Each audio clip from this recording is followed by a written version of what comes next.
Good evening. How are y'all doing tonight? Good. Pretty good. So I want to get a couple housekeeping items finished before I get started with my talk. First, I'm not going to sing a cappella. Though being in a swing and shaking that thing kind of sounded pretty cool, I'm not going to go there because I just wouldn't deliver what they did. Were they awesome or what? Let's give them another round of applause. Second, I don't think I've ever been in Norland Library with a suit and tie. So if I take this off halfway through and kind of swing it around, you'll understand. But I did spend some hours here. I want to thank Steve and PLC for having me here tonight. I want to take a moment, and everyone who is about to graduate or has graduated, I know there's some in between, just stand up for a second. Look around at these people. They've achieved something that a lot haven't. Let's congratulate them. You can all sit now. Thank you for being here. So, I want to start off with a little history. I came from the western slope of Colorado, as Steve said, little town of Olathe, known only for its sweet corn. Anyone have any idea where Olathe, Colorado is? Okay, good. Woo! I like that. That's good. And when I was young, 16 years of age, my stepfather passed away on the floor in front of me. Went away healthy that morning and came away and died that night in front of me. I was a junior in high school. And I had to quickly grow up. And my mom had to go back to college so she could get a degree, and she became a domestic violence counselor in our small town.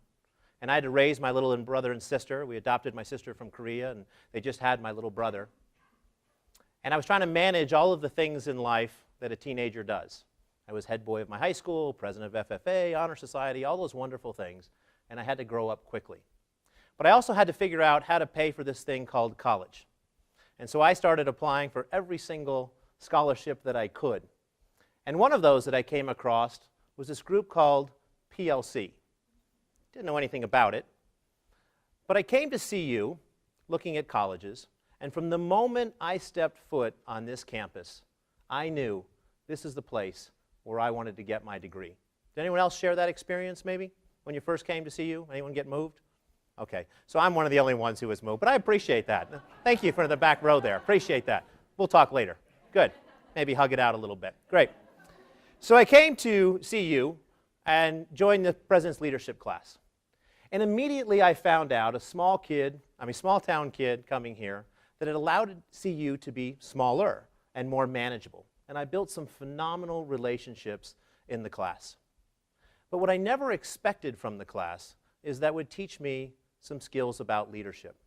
You see, when I was young, I thought leadership meant that, well, if no one else was going to do it, I guess I had to do it, and I would do it all. But I realized by going through PLC that leadership is truly about empowering others, about being a servant leader. And we need more servant leaders in society who are doing it for the right reasons. After graduating from CU, I was expected to go to the Peace Corps, something I always wanted to do since I was a young man.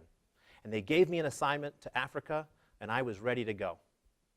A month before I was ready to leave on that journey, the Peace Corps said, you know what, we can't take you.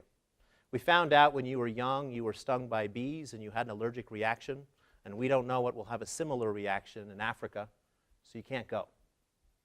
Does anyone have an experience that you had something you wanted so bad, and that was the path you were going to take, and all of a sudden that path changed dramatically? Anyone have that? If nothing else, you probably had it maybe in a love relationship. Somebody that you thought you were going to be with, and they informed you maybe not so much going into the future. I don't know.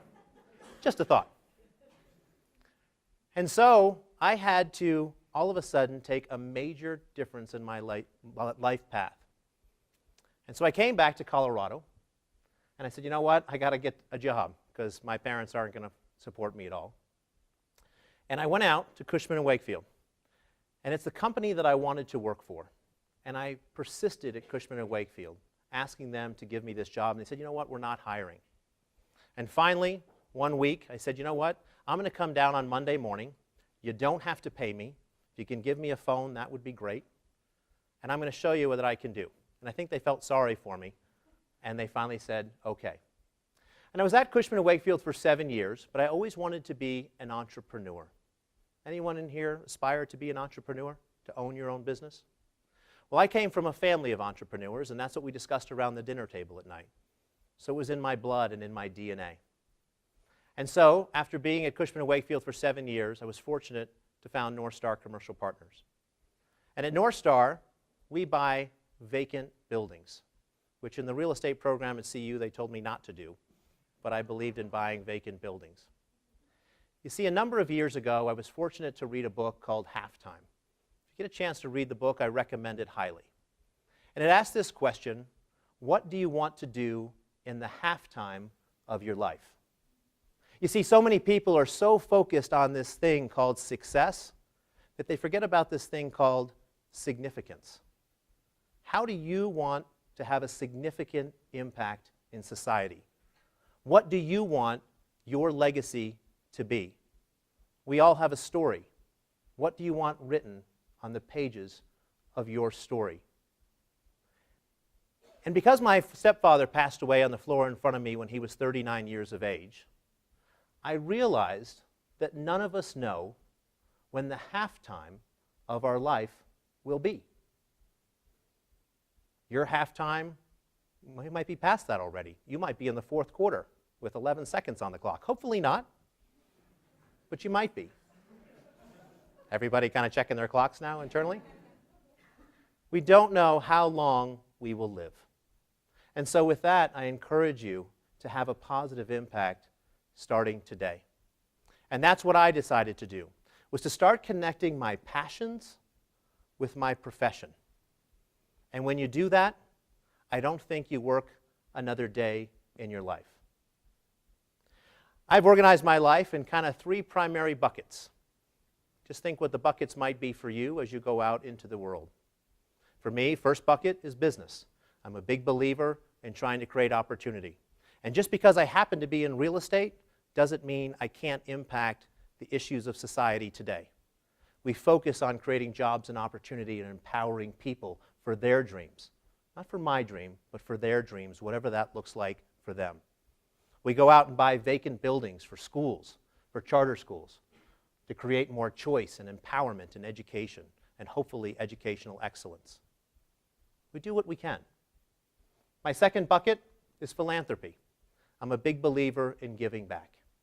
Find out what that looks like for you. Try to give of your time, your talent, or your treasure. Each one of you has something to give, and there are groups out there who could benefit from that. We also founded the Opportunity Coalition, and all of you have a standing invite to be my guest at no cost. It's a great way to meet other entrepreneurs and people making a positive impact in society. The focus of the Opportunity Coalition is to build bridges of understanding between people, because oftentimes they get so kind of pigeonholed in whether they're business or academia or health or whatever it might be. Break down those bridges, break down those barriers, and create relationships with people. The third bucket for me is politics. I've had the opportunity to travel a good part of the world. And whatever your political affiliation is, so be it. But I encourage you to realize the importance of politics in society. I run into people and they say, well, you know what, I'm not political. And I ask them a few simple questions. Do you live? Do you breathe? Do you have children? Do you have a job? Do you go to school? And you can keep asking a lot of questions there. And if the answer to any one of those questions is yes, which usually it is, politics is having an impact on you. The only question remains, are you having an impact on politics in the world that you live in? For me personally, all 3 buckets sit on a foundation of faith. Whether you're a believer or not is your own thing, but faith is important into my life. And so I want to share 5 things that I have learned through life, and hopefully maybe you could take these away. Number 1, set goals and track them. Just happened to be that they're going to give you a journal here tonight. I've been keeping a journal since I was in high school. No, I'm not a sentimental guy who writes in my journal every day with a cup of tea or anything like that, but I do write in my journal. I write ideas in my journal. I'll take a quote and examine it. I'll see a movie. Something will happen to me. I encourage you to journal. And it's a wonderful, beautiful thing, especially where you're going right now and how much your life is going to be in a transition mode over the next few years. And I love looking back through my journals and seeing where I was. I can't tell you how many journal entries I have sitting up in Chautauqua, right where that one rock field is, overlooking Denver, writing my life out. My life is not necessarily what I journaled, but it's amazing to be able to do it, and I encourage you to do it. In terms of your goals, write them down, whatever they may be, no matter how audacious they may be. Whether you want to serve society, save trees and animals, whatever it is that's driving you, write it down. I write in my journal every single year at the end of the year what my goals are for the coming year. They say that if you do so, you have a higher percentage of achieving your goals. I believe it. And there's nothing like checking it off to say, you know what, I set that goal and I achieved it. And some goals are elusive. That's part of life. That's the richness of life. Number 2, I encourage you to be doggedly persistent. It's a saying that the world rewards the bold. Be persistent. There are so many dreams out there that people never follow through on. The graveyard is littered with good intentions. Find out what you want to do and be persistent. Number 3, don't wait to act and be flexible. As I said with my father when he died on the floor in front of me, I didn't tell you that that morning we got into an argument. A little argument because I was 16 and immortal and knew everything there was about life. And I felt bad about that argument that we had. And I bought my father a t-shirt from my basketball team. I was at practice that night. And I laid it on the counter for him that he would have with a nice little "I'm sorry" note. I was awoken at 10 o'clock. He was in advanced stages of an asthma attack, and he died. I never got to say I was sorry. I encourage you. Be flexible. And don't wait to act, because it can transform your life. Number 4, as I told you before, try to connect your passions with your profession. You each have individual passions. Don't ever be sorry for those. I believe that we're each created uniquely. And without you in the world, that unique aspect will never come to fulfillment. Number 5, don't be afraid to fail. As the only true failure in the world is not trying at all. I absolutely believe that. The world is full of no's. The world is full of naysayers. There's a person in here, and there's many people in here, that can help to transform the world. When I was young, my parents told me, you know what, Brian, you're a blessed person. If you can go out and impact one life for the better, just one. And if you're given a role and an opportunity to affect hundreds or thousands or millions, so be it. But focus on the one.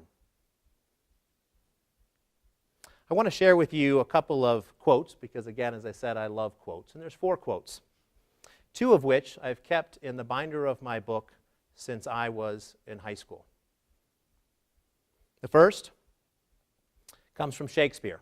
All my electives at CU were Shakespeare. I love Shakespeare. I know I'm one of those old kind of geeks, but anyone else love Shakespeare in here? Maybe? Okay, thank you. Whew.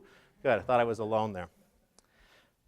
Our doubts are traitors and make us lose the good we oft might win by fearing to attempt. It's from Measure for Measure. The second one I keep in my book with me all the time that I look at.